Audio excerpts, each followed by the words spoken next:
regresamos a nuestro bloque acerca de la vida eterna. Este es el sexto programa en el que voy tratando lo que significa creo en la vida eterna, que es justamente una de las profesiones de fe que forman parte de nuestro credo, ¿verdad? Y es tan importante formarse, porque como dice, me viene a la mente el profeta Oseas, mi pueblo perece por falta de conocimiento. Entonces, la ausencia del conocimiento también nos conduce a un estado de ignorancia. La ignorancia es eso, es la ausencia de conocimiento. Dentro de la vida de la teología se habla de una ignorancia vencible y una ignorancia invencible. La vencible, en palabras sucintas, es la ignorancia en la que tenemos responsabilidad. O sea, teniendo oportunidades de formarnos, no hacemos la prioridad, no priorizamos el espacio para la formación, como nosotros, por ejemplo, todos los que estamos en las 3 radios, estamos en este momento priorizando, ¿no? Pero así para un retiro espiritual, así para esa formación permanente de hacer un curso, un seminario. A veces otras cosas sí les damos nuestra atención, pero a lo que debemos muchas veces, que es la estética del alma, no nos ocupamos demasiado en eso, ¿no? Manejamos una relación que, aunque suene un tanto tal vez fuerte, es como una relación psicológica con Dios, en vez de mantener una relación teológica en vez de psicológica, para que no sean conclusiones, idealizaciones, imaginación de nosotros, el vínculo con Dios cuando hay tanto revelado. O sea, Dios en la historia se ha pronunciado mucho, llevamos 2018 años de Iglesia Católica, entonces digo, ¿cuánto hay para seguir profundizando, ¿no?, en la vida? El conocimiento, como es de Dios, es infinito, nunca se termina de abarcar. Por eso priorizar es algo bueno. La ignorancia vencible, entonces, es la ignorancia donde nosotros realmente ignoramos porque no tomamos las decisiones correspondientes de hacer nuestras opciones verdaderas por las cosas de Dios y manejamos psicológicamente el vínculo con Dios. Por eso a veces hay crisis que son muy difíciles de poder manejar, ¿no es cierto?, en la persona, porque es Dios y yo y Dios. Ya no es Dios y nosotros, la comunidad de creyentes, el pueblo de Dios que peregrina, ¿no?, la iglesia peregrina de Dios. Hago como una cosa muy particular de la relación con Dios. Y en cambio, la ignorancia invencible, llamamos así a la ignorancia en la que uno no es responsable. Sucede muchas veces, hay personas que no saben dónde pueden ir a estudiar, dónde pueden ir a conocer, diríamos nosotros, porque los seminarios, en lo que a mí me compete que doy, son seminarios de formación, o sea, uno va, más que estudiar, va a conocer a Dios. Y así como lo hago en este servicio que doy a través de la radio, es decir, la finalidad justamente es llegar a tanta gente y poder llegar con el conocimiento verdadero, ¿no? Entonces hablamos de ignorancia vencible, en la que uno tiene que reconocer que teniendo a disposición no opta por las cosas de Dios. Y la ignorancia invencible es aquella que realmente nos exime de una responsabilidad. Toda ignorancia, repito, es ausencia de conocimiento. Y si uno no conoce, ¿cómo puede amar lo que no conoce, ¿no? Lo mismo que empleamos en relación a las personas, también lo podemos emplear en relación a Dios. Y por eso decíamos, tener esta posibilidad de ahondar lo que póstumamente pasará con nuestra vida es algo muy importante. Yo empecé a dar este ciclo el domingo de Pascua, hoy estamos en el 6º domingo de Pascua, por eso es el 6º programa en el que trato estas cosas. Y lo último que vimos fue la bienaventuranza celestial, y yo les hablé de en qué consiste la esencia de la bienaventuranza celestial, pero sabiendo que en 3 radios la gente pasa los diales y de repente dicen, ¿de qué se trata todo esto, no? Vamos a volver a traer a la mente, nos viene bien siempre a todos, que la palabra esencia filosóficamente significa aquello que define el ser. ¿Qué es lo que define la vida eterna? Bueno, hablamos del juicio particular, dijimos que vamos a tener un coloquio cordial con Dios. Dios es amor y Dios juzga en su esencia.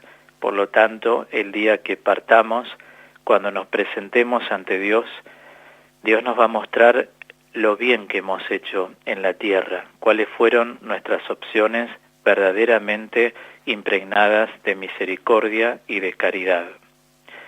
Dios no nos va a poner de manifiesto lo malo. Eso no quiere decir que entonces da igual hacer cualquier cosa, no, por supuesto. Dios, que es omnisciente, es el conocedor de todo. Hoy escuchaba el ciclo de las 3 a las 4 de la tarde sobre los milagros, lo que di el domingo pasado, y hablaba de los atributos de Dios. Bueno, justamente un atributo es la omnisciencia. A Dios no lo puede engañar nadie, Dios conoce todo, pero según la intensidad del amor que hemos mostrado en nuestra vida, es que también tendremos la posibilidad de la visión facial de Dios, que eso llegará. Lo hemos iluminado el tema a través de varios textos, ¿no? Sobre todo tengamos siempre presente que lo veremos tal cual es. Entonces, nuestro deseo justamente es presentarnos ante Jesucristo, ya que fue constituido, como revela la Escritura, el juez único de vivos y de muertos. Por lo tanto, cuando partamos según el plan de Dios, nuestro coloquio cordial va a ser con Jesús. Pero no podremos mentir, sería una actitud totalmente infantil, ¿no es cierto? Sino que Dios, que conoce todo, nos va a mostrar Él lo que verdaderamente hemos hecho con amor.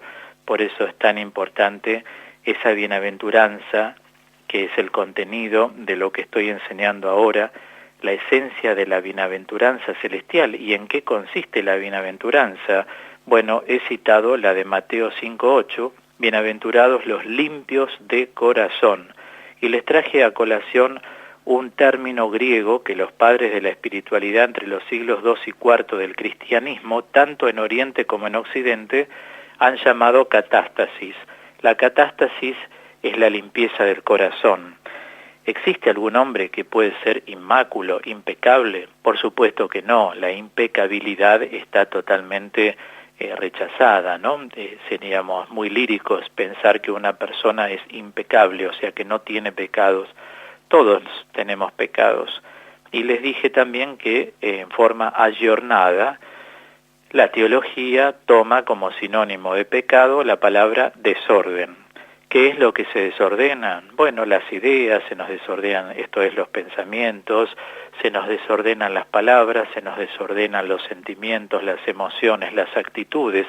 Entonces, el limpio de corazón es aquel que trata de que lo que se desordena lo intenta volver a ordenar. Esto se llama, en un lenguaje pastoral, hace una reconciliación. Para eso necesitamos revisar la vida, ¿verdad? Entonces, cuando esta bienaventuranza empieza a darse en la vida de uno, que no es tan difícil de ponerla en práctica, porque basta que estemos orientados hacia estar en comunión, en alianza con el Señor. Seguramente, si tenemos una moral de la alianza, no nos desalianzamos de Él, porque Él jamás quiere desalianzarse de los hombres. Entonces nuestra vida va a tener otro cariz. Nuestra vida va a ser distinta. Hay que cuidar muchísimo ahí los escrúpulos, las obsesiones y los impulsos, porque mientras esos estén, va a ser difícil acercarnos a Dios. Es decir, uno en primer lugar tiene que aceptarse como es, verse como es. Como dije alguna vez, ver la propia fragilidad humana. Una persona que es consciente de su fragilidad se presenta ante Dios como un pobre de Yahvé, ¿no? En categoría bíblica veterotestamentaria. El Aná o el Anaí, el pobre de Yahvé, es aquel que tiene como único recurso a Dios. O sea, aquella persona que sabe que depende de Dios para todo. Y por eso hay una acción de gracias continua en el corazón del creyente.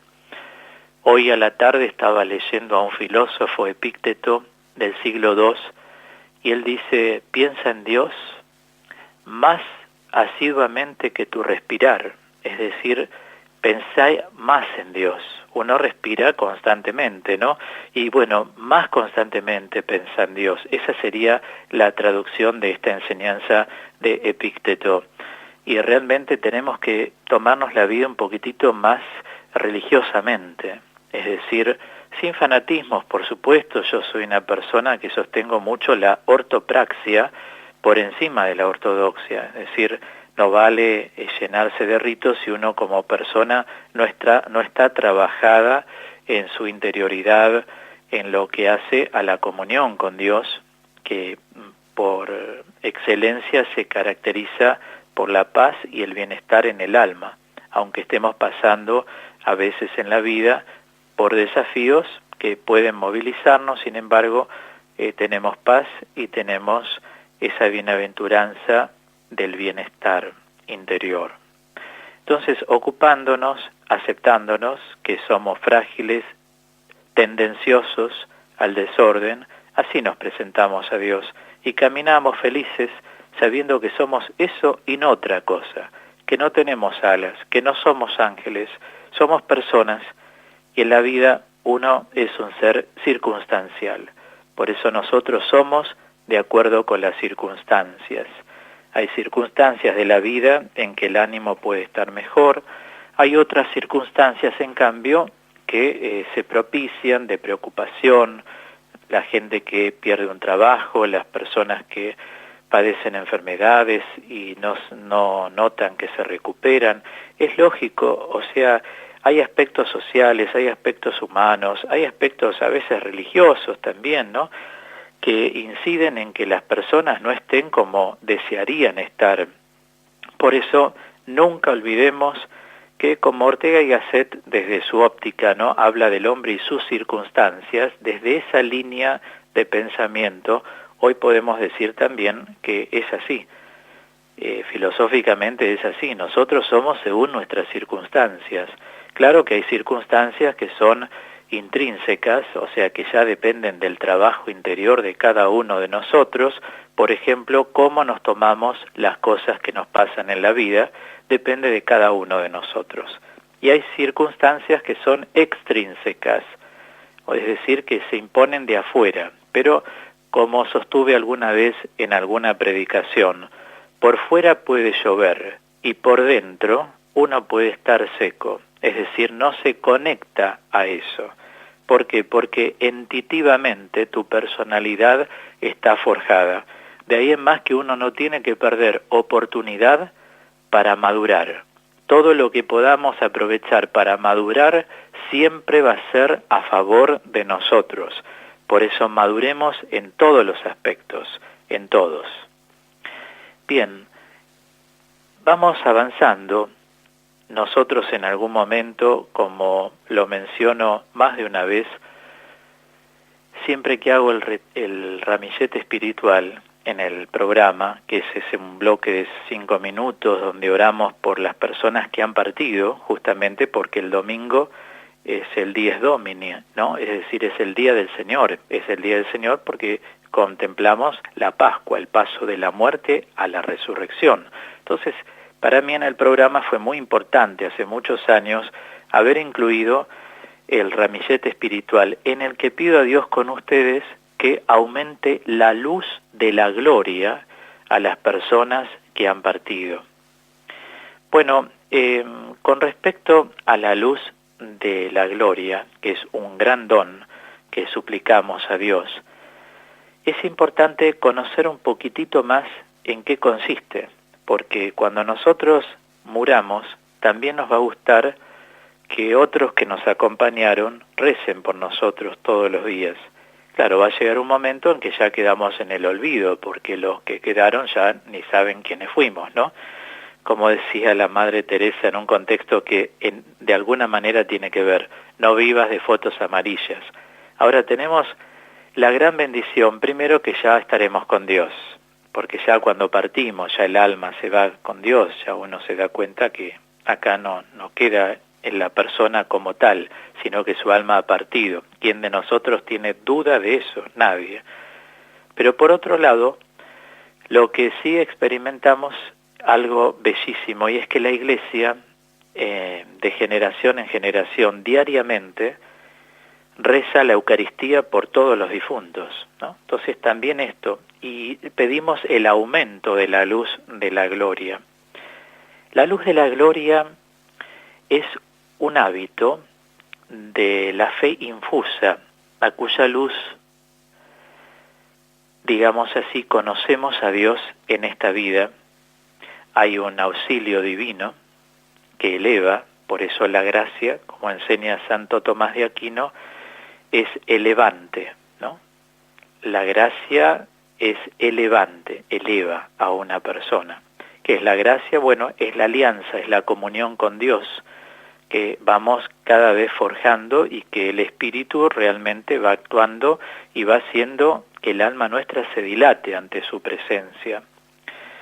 Así como la luz material hace que los ojos de nuestro rostro puedan, de un modo admirable, abarcar la vastedad, digamos así, de este mundo, ¿no? Uno con sus ojos lo puede hacer.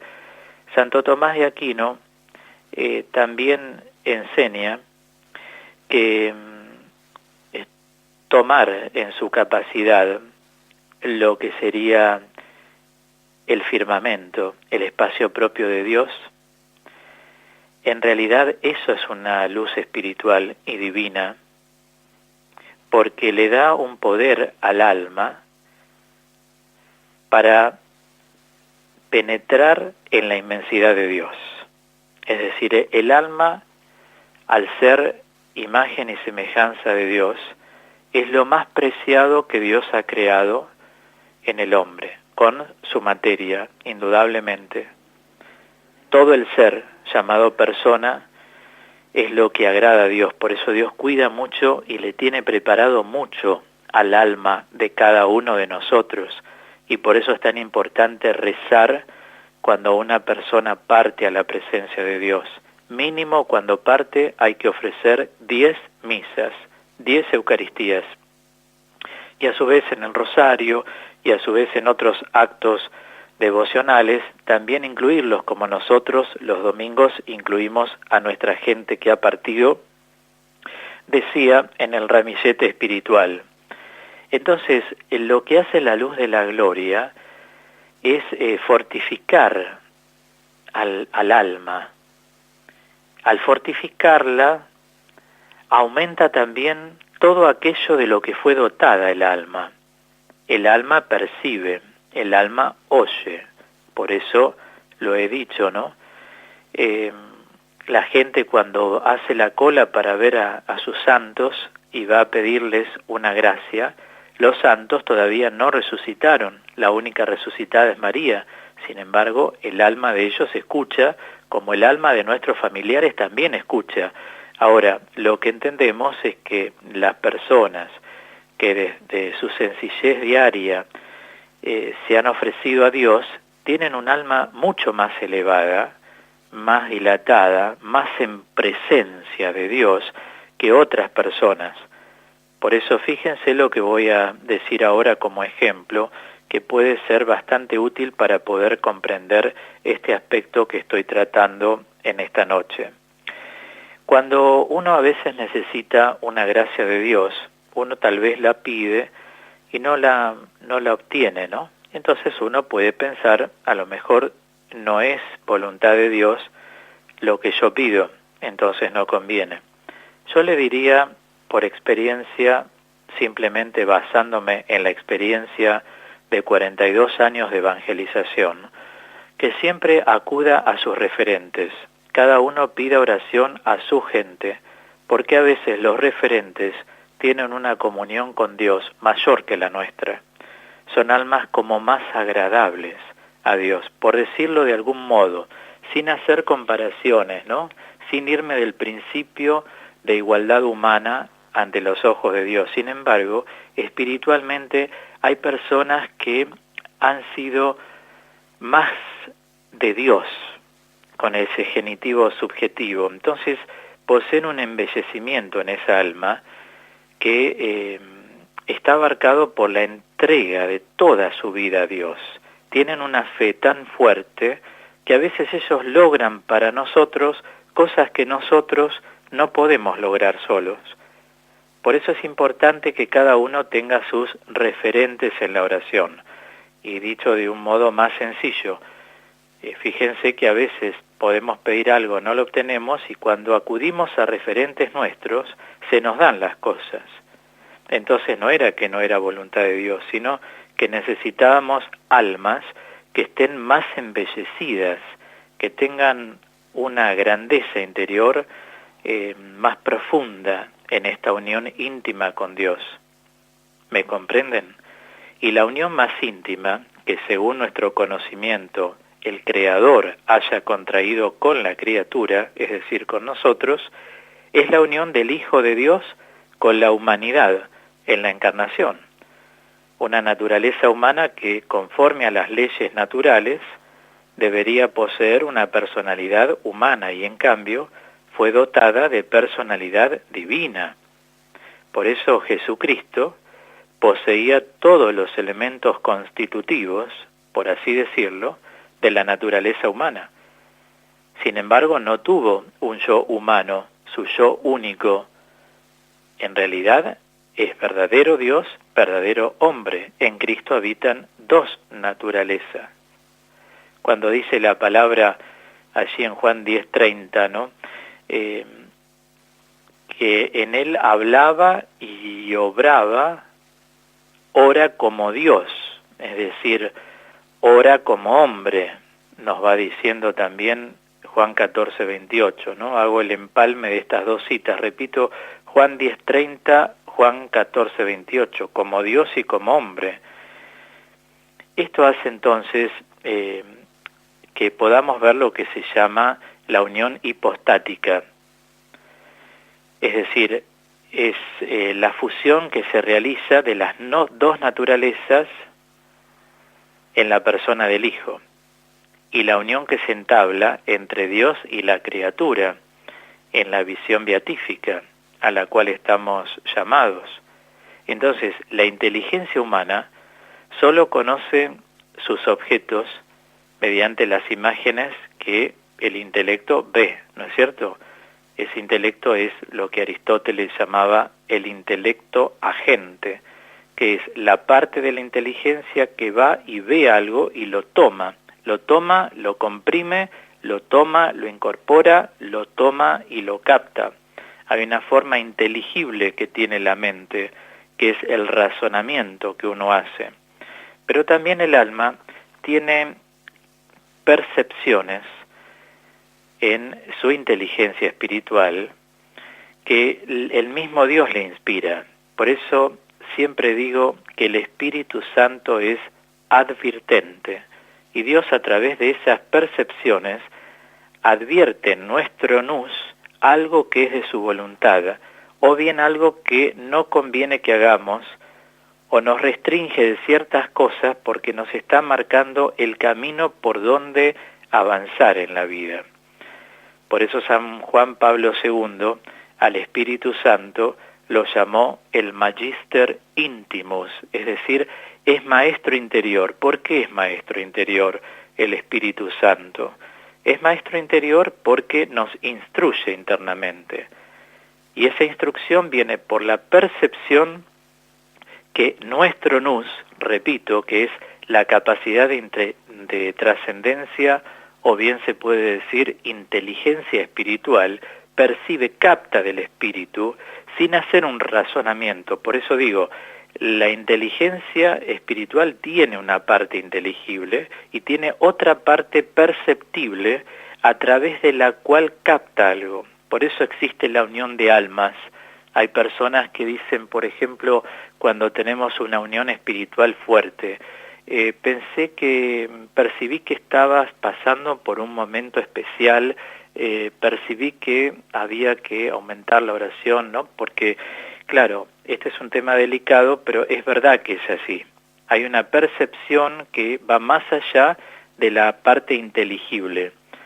Y ahora también podemos decir que hay personas que cuando escuchan, razonan y a veces hablan por teléfono con una persona y le dicen, ¿qué tal? ¿Cómo estás? Y la persona le dice, bien, aquí andamos, pero no quiere hablar del tema, ¿no? Y uno, lógicamente, si alguien no quiere comentar algo, tampoco le preguntaríamos, contame o algo por el estilo, porque es como que respetamos un poco la interioridad de la persona. Pero uno capta a veces que esa persona está pasando por algún momento singular. Entonces, aunque no haya palabras, en este caso uno se apoya la inteligencia en el tono de voz o se apoya en las palabras que expresa la persona y deduce a través de la inteligibilidad del alma que esa persona está pasando por un momento difícil y enseguida nos ponemos al lado de la persona a través de la intercesión, con el Señor, con la Virgen, con ciertos santos y muchas veces con los ángeles. Y pedimos a nuestros ángeles que asistan a esa persona. ¿Por qué? Porque uno, aunque no siguió la conversación con más palabras, uno desde el alma, ya no desde lo psicológico o intrapsíquico, sino desde el alma, hay una parte inteligible que hace que uno capte en esa conversación algo que le puede estar pasando a la persona y uno se adhiere con mayor fuerza, sin decirle nada, pero uno lo hace espiritualmente. Lo que quiero mostrar entonces, creo que va quedando claro, ¿no? Al menos lo deseo frente a Dios, que quede claro esto: el alma tiene, por un lado, inteligibilidad, que es lo que capta a través del razonamiento, que se agudiza por el estado de gracia, y por otro lado, el alma tiene percepción desde el nous, desde la inteligencia espiritual, y así es que captan los santos en nuestras realidades, pero ya lo dejo un poquito de lado eso para que lo usemos más entre nosotros. Entre los que nos vamos conociendo también vamos captando esas cosas, y por eso nosotros también tenemos un cierto estado de gracia, porque estamos en el camino, entonces estamos apelmazando la alianza con Dios. Bueno, cuando las personas parten a la eternidad, como muchos de ustedes, como yo, como todos tenemos tantos de los nuestros arriba, también percibimos cosas de ellos, y cuando les hablamos o les decimos, puede ser una abuela, un tío o quien fuera, un padre o quien fuera, uno nota que ellos reciben lo que nosotros estamos expresando. ¿Cuántas veces en un retrato, en una flor o en un sueño, cuando uno reza por ellos, entramos en esa comunión? El alma de nuestros seres queridos está viva. Siempre recordemos que el espíritu, como dice Pablo en la carta a los Romanos 8, el espíritu está vivo por la justificación. Es muy importante esto. La redención de Cristo venció el pecado y no permite que las almas mueran. ¿Me comprenden lo que digo? Trato de explicarlo de un modo y de otro para que estos dos aspectos de la inteligibilidad a través de la razón y la percepción agudizada, siempre dentro de la visión desde el alma, que ya no es desde la visión psicológica, el alma capta y se mueve de esta manera. Por eso tenemos esta comunión. Cuando decimos creo en la comunión de los santos, no son personas canonizadas solamente. Los santos son los cristianos que vivieron la fe de un modo o de otro. Y cuando digo de un modo o de otro me remito al Concilio Vaticano II, si no nuestra mirada sería totalmente elitista. Sería que los que, pudieron escuchar la voz del Divino Pastor, lo hemos seguido, y los otros, que fueron excelentes personas, que por connaturalidad obedecieron al orden al que fueron creados, ¿no?, para amar la justicia y la verdad, un tema que ya expliqué otros domingos anteriores, también entran en la eternidad, porque son personas que desde el fin connatural al cual fueron creados por Dios, no conocieron al Señor Jesús, pero fueron personas que siguieron el fin para el cual Dios creó a los hombres, más allá de la fe que profesen. Nosotros hemos tenido la bendición de ser evangelizados y de conocer al Señor, pero ellos, como obraron, no intuitivamente, sino obraron desde su libertad interior, por el amor, la verdad y la justicia, esas personas gozarán de Dios. Por eso con esas personas también entramos en comunión. Ahora, las personas que hicieron la opción por el mal, por supuesto, son almas sombrías, ¿no? ¿Dónde irán? No sabemos, purgatorio, infierno, eso solo lo sabe Dios. Lo único que tenemos que tener en cuenta es que Jesucristo es el único juez de vivos y de muertos. Qué temas fascinantes. Yo siento fascinación al poderles transmitir este conocimiento. Y yo supongo que el alma de ustedes algo así debe sentir. Es una percepción que Dios, al ponerme en esto, tal vez me genera, ¿no? Es una fascinación. ¿No se identifican con la palabra fascinación? Bueno, yo quiero ir terminando este bloque y decirles que Dios da directamente al alma la perfección que ella naturalmente tendría mediante una imagen impresa, así en el intelecto, para que nos quede bien claro lo que digo acerca de la inteligibilidad del alma. El alma razona también. En vez de emitir una imagen de él o un concepto que lo represente, Dios atrae y eleva hacia él la inteligencia del bienaventurado y la une a su sustancia divina en una unión análoga, o sea, semejante a la que se realiza entre la idea contemplada y el sujeto que la contempla. Quiero basarme en Santo Tomás de Aquino. Viendo un poco la Suma Teológica, encontré algo que es de gran contribución para lo que estoy sosteniendo. Santo Tomás de Aquino dice así: al hacerse hombre, Dios dio a entender al hombre lo que es aquella unión bienaventurada por la cual el espíritu creado está unido al espíritu increado en un acto intelectivo. No es algo difícil de creer que el espíritu de una criatura pueda estar unido a Dios en la contemplación de la esencia. Claro, evidentemente es así. No es algo difícil. O sea, la mente trasciende. Y la mente puede trascender muy alto en las cosas de Dios, porque es el mismo espíritu el que la hace trascender. No es uno simplemente se dispone para trascender. Y también él agrega, acá en la Suma Teológica, algo que también creo que es importante, ¿no? Cuando él dice, a que Dios se unió al hombre al tomar la naturaleza humana. O sea, Dios quiere unirse a través de Jesucristo al hombre. Por eso se hizo hombre. Dios amó tanto al mundo que le dio a su Hijo, para que el hombre se haga como Cristo.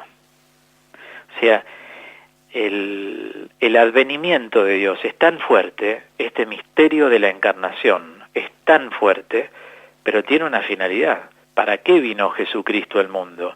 Para que nosotros pudiéramos llegar a este proceso de metamorfosis, es decir, a esta elevación que se genera en el alma.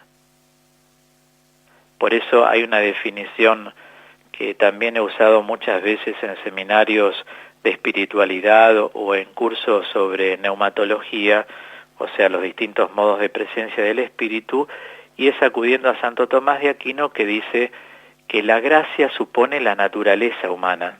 O sea, no existiría la gracia de Dios, esa inhabitación trinitaria de Dios en un hombre, si no hubiese humanidad, ¿no? O sea, la gracia supone la naturaleza, y vuelvo a lo de antes, él agrega y la eleva. ¿Cómo eleva el alma? Bueno, a través de la inteligibilidad y a través de la agudeza de la percepción del nous. Así es que Dios realiza la elevación de una persona. Por eso es importante que uno también tenga amistades de Dios, personas que están entregadas, porque vamos siempre a beber algo de ellos.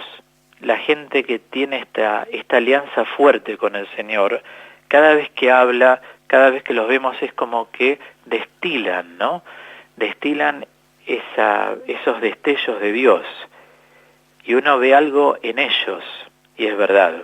Los amigos de Dios, porque no hace falta que sean canonizados. Hay amigos de Dios que nunca fueron canonizados. A veces los habremos tenido en padres, en abuelos, en amigos, en compañeros. Han sido personas que han vivido una alianza muy fuerte con el Señor y por eso gozan de la eternidad. Y ahora donde están allá arriba con el Señor, ellos interceden por nosotros. Interceden de tal manera que pasan cosas que quedamos como atónitos y nos damos cuenta que es la intercesión de ellos frente a Dios. Son almas muy, escuchemos bien esta palabra, ¿no? Aceptas. Son almas muy aceptas ante Dios. Y bueno, así como están nuestros hermanos santos canonizados, están los otros que no están canonizados, sin embargo, han sido santos. La vocación a la santidad es universal, no es que Dios llama a algunos. Dios quiere que todos los que lo sigamos al Señor Jesucristo lleguemos al completamiento de nuestra vida en Él. Esto que se llama, en otros términos, santidad, como lo viene anunciando el Papa Francisco hace poco en sus catequesis, ¿no? Desde la debilidad humana es que uno llega a ser santo. Y bueno, eso es lo más importante. Por eso no nos quedemos afuera. Yo creo que hay mucha gente en los años, por lo que he escuchado, lo que he visto, ¿no?, que se queda afuera porque siempre tiene lamentablemente sus obsesiones, sus impulsos, sus escrúpulos. Yo no merezco, yo no soy digno, y empezamos con todas esas cosas que en realidad hay que vencerlas psicológicamente. Si justamente Dios nos vino a redimir porque somos pecadores, no porque somos santos. Esto hay que tenerlo muy en cuenta, y apúrate porque se nos va la vida. Entonces, si sos así, dejá de ser así de una vez por todas y caminá en el camino y seguilo. Hacé tus opciones claras por el Señor. No dejes los espacios de Dios por otras cosas, porque nos vamos todos de la tierra. Por supuesto que Dios nos da las cosas abundantemente para que las disfrutemos. Fíjense, un árbol frutal, lo que da, el agua, la cantidad de agua que nos da. Esto que acabo de decir, lo que Dios nos ha dado, nos da las cosas abundantemente para que las disfrutemos, está en la primera carta a Timoteo, creo que es el capítulo 17, algo así, creo que es por ahí. Y bueno, esto es revelación de San Pablo, es muy importante tener en cuenta esto, que Dios nos ha dado las cosas abundantemente para que las disfrutemos, y entre esas cosas están las cosas espirituales. Claro, están las cosas espirituales y eso es fundamental llegar a tenerlo, disfrutar, pero claro, si no hacemos las opciones, ¿cómo vamos a disfrutar? Solamente podemos disfrutar de aquello por lo que optamos, porque uno cuando no opta y va obligado a un lugar, no disfruta nada. Díganme si no es así o no. Uno disfruta lo que elige.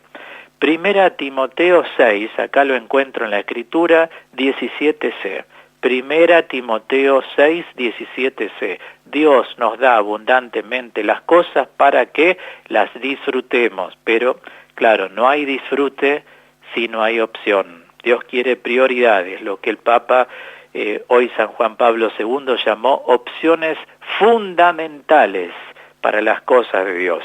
No tengamos excusas, no digamos que llueve, que nos sentimos mal, que tengo que ir con mi amiga, que la tengo que acompañar, no sé a quién, optá por las cosas de Dios, que Dios vea que sos maduro, madura, una persona que quiere las cosas de Él y que no va cuando el ánimo le viene bien, sino que uno le pone el ánimo para que reine Dios por encima de todas nuestras cosas.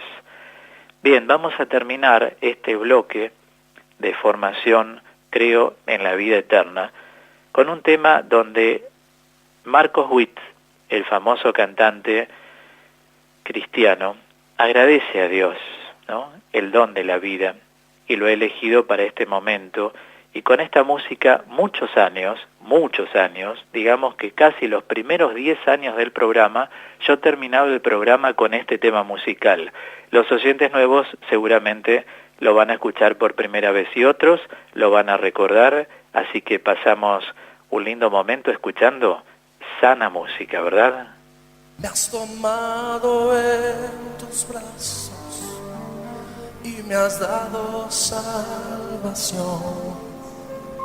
De tu amor has derramado en mi corazón. No sabré agradecerte lo que has hecho por mí. Solo puedo darte ahora mi canción.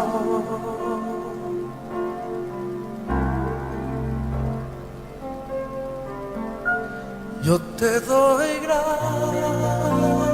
gracias, gracias Señor, gracias mi Señor Jesús, gracias,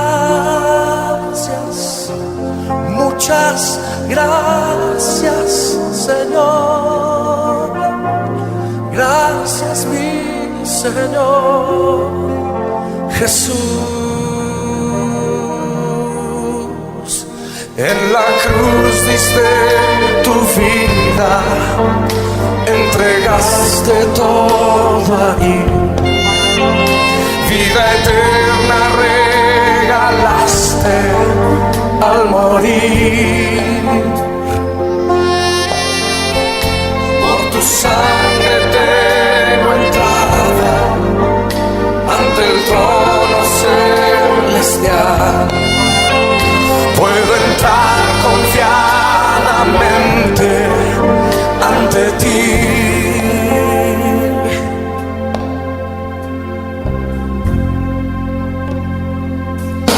Para darte las gracias. Gracias, Señor. Gracias, mi Señor Jesús.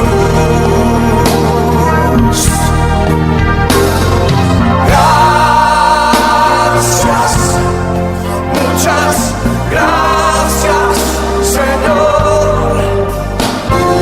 Gracias, mi Señor Jesús. Cántalo conmigo.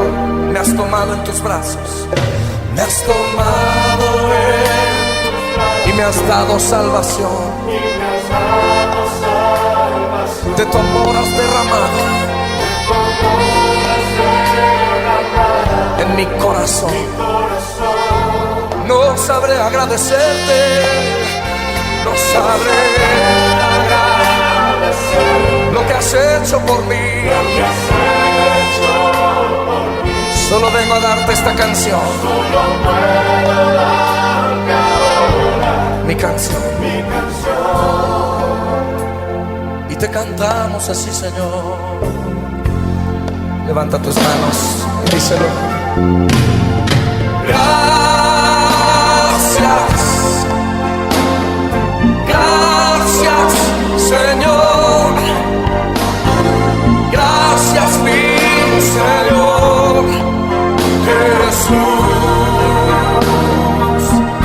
Oh, gracias, muchas gracias, Señor. Gracias.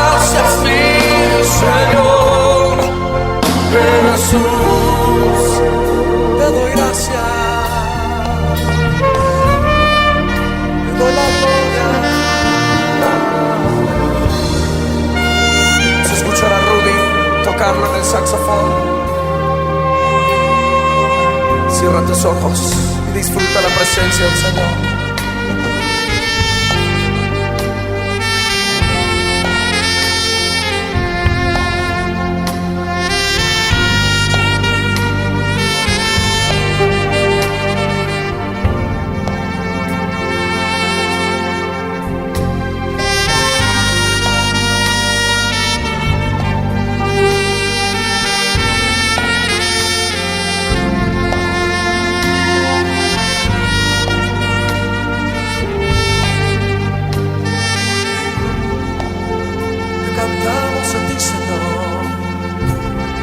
Damos las gracias. Cántalo de nuevo. Gracias, gracias, Señor. Gracias, mi Señor Jesús. Dale gracias. Gracias, muchas gracias, Señor. Gracias, mi Señor Jesús. Levanta tu voz para darle gracias. Gracias, gracias, Señor. Gracias, mi Señor Jesús.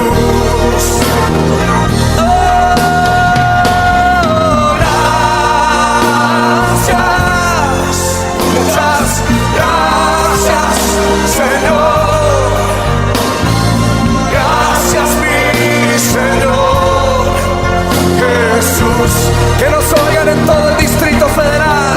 Cántaselo fuerte. Gracias, gracias, Señor.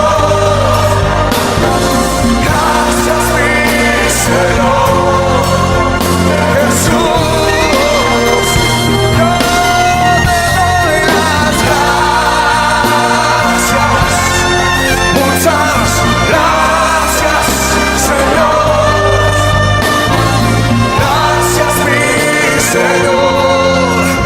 Jesús. Y ahora en tus propias palabras levanta un cántico nuevo. Dale gloria, dale gracias.